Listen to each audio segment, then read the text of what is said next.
Schauen Sie sich das hier mal an. Ist es ein Flugzeug? Ist es ein Boot? Nein, es ist eine Mischung aus beiden. Dieses Flugboot ist eines der merkwürdigsten Transportmittel aller Zeiten. Entwickelt im Kalten Krieg, aber aus rätselhaften Gründen nie eingesetzt. Jetzt liegt es an einem öffentlichen Strand in Russland. Wie ist es da hingekommen? Wir sind mal hingefahren. Dieses Monster liegt an der russischen Küste. Halb Schiff, halb Flugzeug. Verrottet und verlassen. Doch was macht ein solches Riesenobjekt an einem öffentlichen Strand? Ich kann mir gerade noch nicht so richtig vorstellen, dass wir dieses Ding, was hier mehrere hundert Tonnen wiegt, gleich bewegen werden. Was ist die Geschichte hinter Russlands ungewöhnlichem Riesenflugzeug? Wir sind in Derbent, die südlichste und älteste Stadt Russlands, mitten in der autonomen Republik Dagestan. Unser Reporter Nico ist unterwegs zwischen 2000 Jahre alten Stadtmauern und Gassen. Im Zentrum wirkt die Stadt eher wie ein Teil des Orients als eine russische Großstadt. Hier am Kaspischen Meer liegt das Riesenflugzeug. Die Suche beginnt nur wenige Minuten nördlich der Stadt. Doch zunächst trifft Nico nur auf Kühe.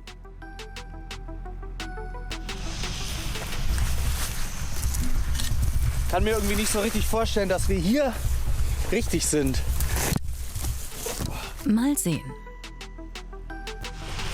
Oh. Hier sind wir richtig. Das Riesenflugzeug liegt im Meer und scheint so früh am Morgen noch keinen zu interessieren. Außer uns. Ah, was für ein Sturm hier! Oh. Keine Wachen, keine Absperrungen. Also kann sich Nico das Flugschiff ungestört und in aller Ruhe anschauen. Der erste Eindruck: überall Apparaturen aus einer vergangenen Zeit. Das ist natürlich hier echt so Sowjet-Agenten-Thriller, ne? Knöpfe, Luken, Schalter. Es wirkt fast so, als hätte die Crew hier alles stehen und liegen gelassen. Doch vor Nico und Kameramann Juri liegen noch jede Menge unerforschter Gänge. Und guck mal, da vorne steht schon alles unter Wasser. Die Gänge werden immer dunkler und enger. Da ist ein Ausgang. Hier ist jetzt ein Licht am Ende des Tunnels. Der höchste Punkt des Kaspischen Monsters. 20 Meter über dem Meer. Das Ding bewegt sich. Das bewegt sich. Ich würde hier lieber nicht so lange rumlaufen. Das Kaspische Monster war ein weltweit einzigartiges Projekt. Denn nur die Sowjetarmee konnte 1965 ein eigenes Flugschiff bauen. Bei bis zu 450 Kilometern pro Stunde glitt das Flugzeug übers Wasser. Die Amerikaner tauften es Kaspisches Monster, als sie es aus dem All erspähten und wollten es nachbauen, ohne Erfolg. Das Geheimnis? Stabilität trotz leichten Materials. Um noch mehr zu erfahren, hat sich Nico mit Ali Gaci verabredet, einem ehemaligen Mitglied der Flugcrew. Das ist natürlich ein verrücktes Ding, das wir damals gelenkt haben. Natürlich hatten wir Ehrfurcht, waren aber auch stolz, dass sie ausgerechnet uns das zutrauten. Der 65-Jährige will Nico seinen ehemaligen Arbeitsplatz zeigen. Bis zum letzten Flug hat er auf dem Kaspischen Monster gedient.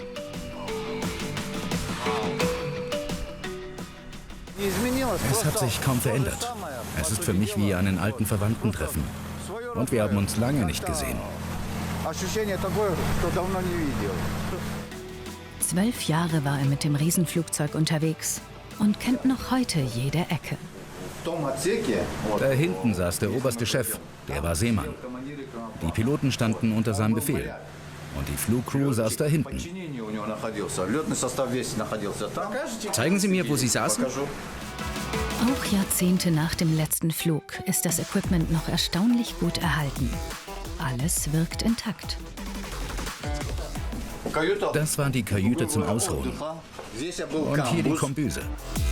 74 Meter ist das Flugzeug lang.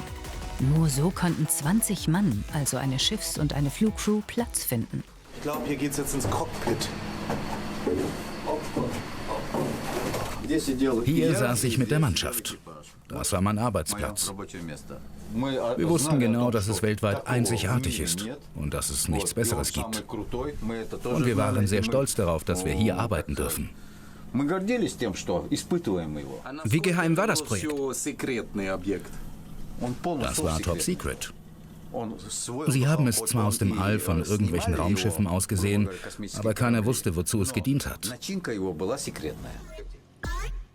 Ali Ghazzi war Ingenieur im Cockpit. Jahrelang wurde das Kaspische Monster für Testflüge eingesetzt.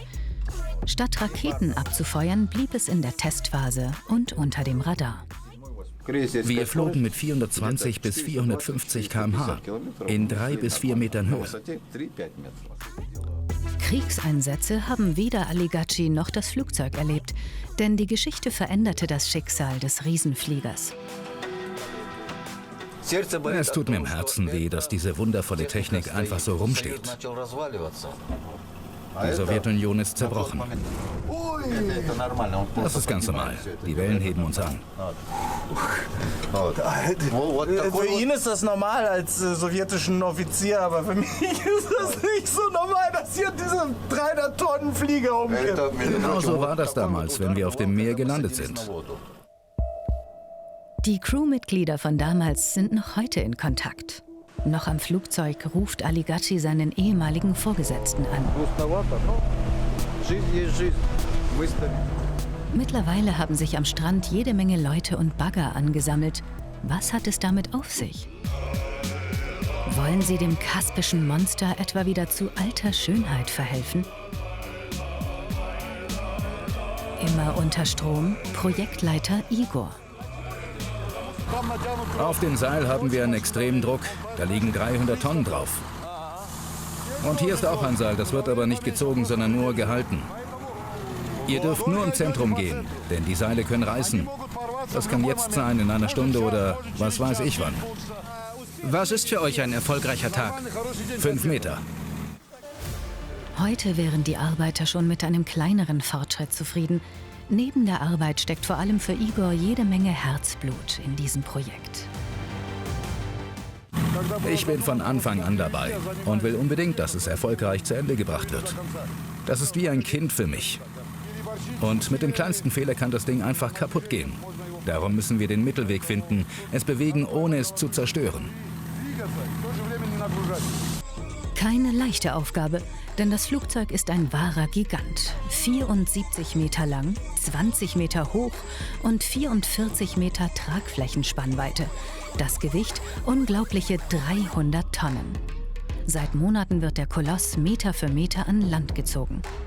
Während die Arbeiter gegen die Naturgewalt und mit dem Gewicht kämpfen, haben sich Dutzende Touristen eingefunden.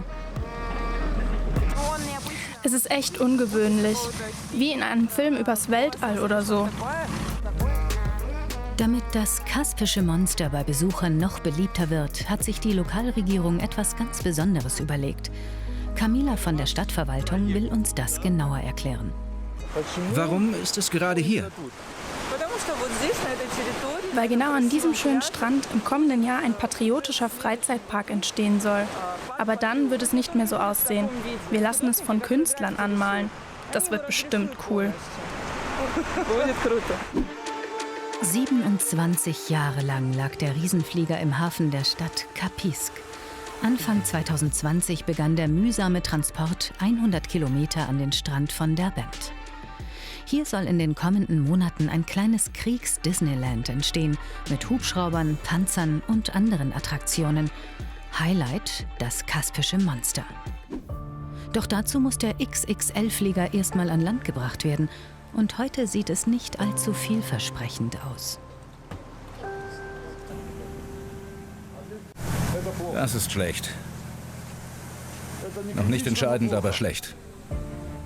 Schaffen es die Arbeiter, das Flugschiff aus dem Meer zu ziehen? Einige Exponate für den geplanten Freizeitpark sind bereits vor Ort. Wir bekommen von Camila einen Exklusivrundgang.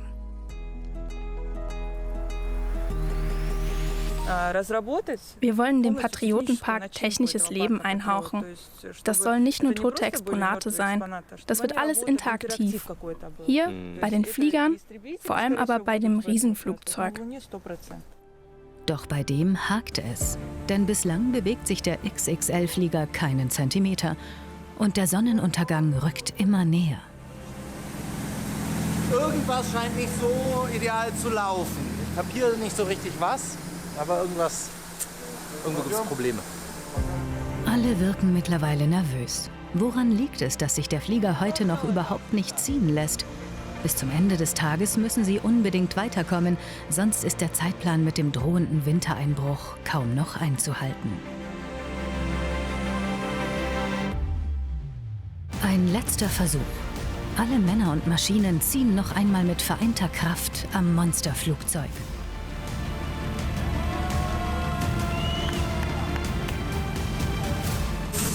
Man muss immer ruhig bleiben. Was ist das für ein Gefühl? Da geht mir das Herz auf. Wenn du am Abend ein gutes Ergebnis hast, das ist schon sehr schön, das zu sehen. Hoffentlich sind wir in einigen Tagen fertig.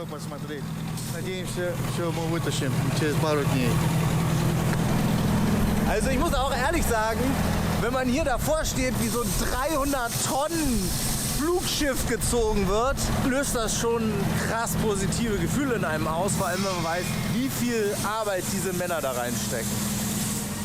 Dank dieser harten Arbeit hat das Kaspische Monster tatsächlich eine Zukunft als Touristenmagnet. So, jetzt wissen Sie Bescheid, was ein Flugschiff ist. Und mit unverwüstlichen Lebensmitteln geht es bei uns weiter.